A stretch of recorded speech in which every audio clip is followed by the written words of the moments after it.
Elon Musk's last warning for Joe Biden. Tesla is a company any country would be proud to have.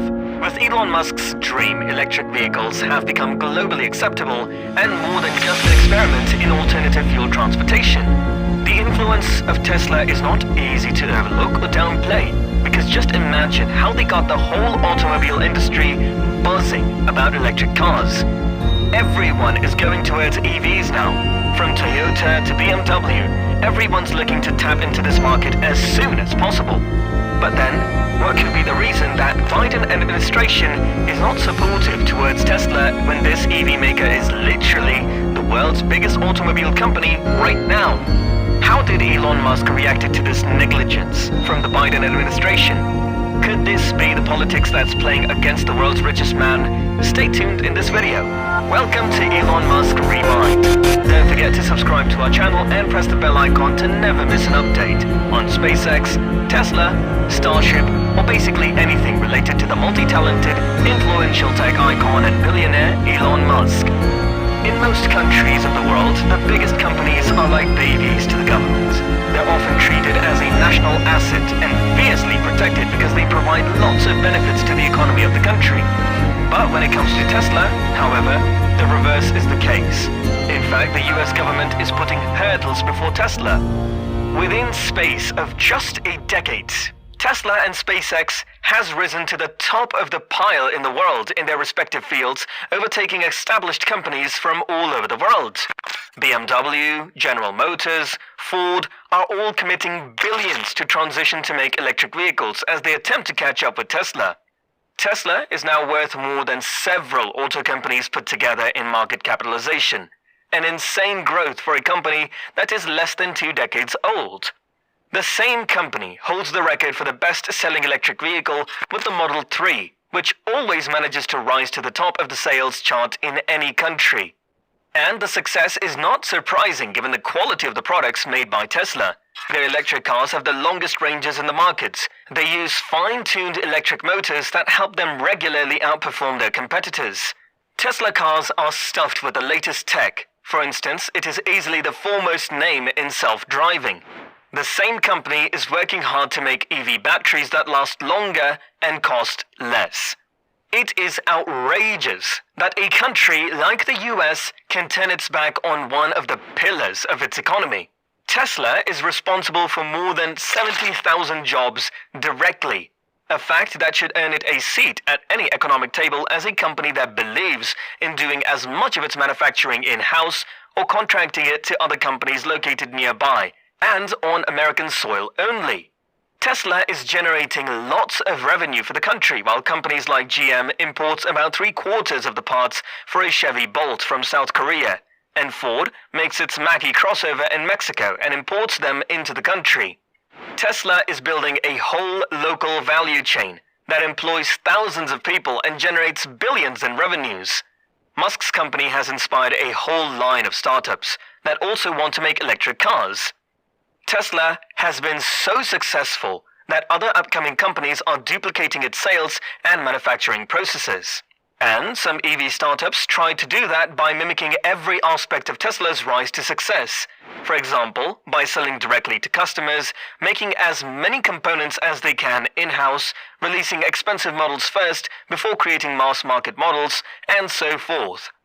But despite all this, when the Biden administration invited auto executives to the White House last month to discuss the shared goal of increasing the production of electric vehicles.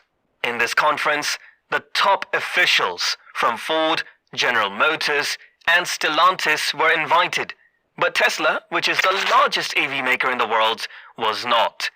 It's like the coach discussing the strategy with the team, but without the captain. Surely enough, President Biden seems like one big fan of electric vehicles. His commitment to saving the environment through zero-emissions cars is in no doubt. What is in doubt after this, however, is his feelings towards Tesla.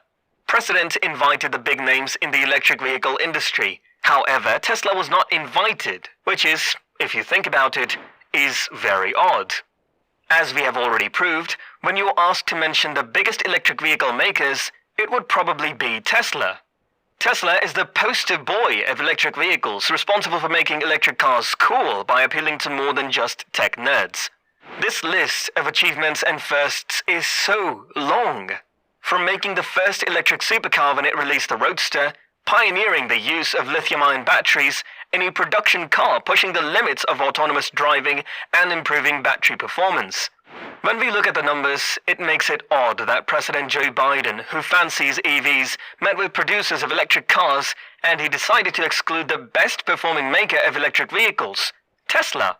Instead, President Biden summoned General Motors and Ford. If any electric maker deserves a place at the meeting with President Biden, then it is Tesla. Even Musk was outraged by this, that his company was overlooked. He showed his anger by tweeting that he found it odd. Tesla, however, is not the only notable EV maker snubbed by the president. Volkswagen didn't make the cut either, despite posting high sales and running Electrify America, one of the country's most extensive public EV charging networks. So, why did President Biden cut out Tesla, the most illustrious all-American electric vehicle maker, from his conference? You can make the argument that Tesla is so good at what it does that it doesn't need the government's help for anything. But that doesn't make much sense, because Mr. President still needs all the help he can get to achieve his clean energy goals. Tesla reports it helped accelerate the world's transition to sustainable energy by avoiding 5 million metric tons of CO2 emissions in 2020.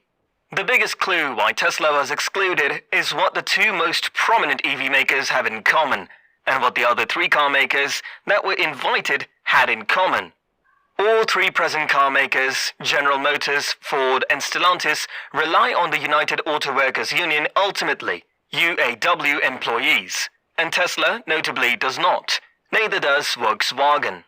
It can't be more apparent, the president's preference for UAW car makers, after a UAW union official introduced him previously. The Biden administration statement about promoting greater use of EVs have tied it to creating good-paying union jobs.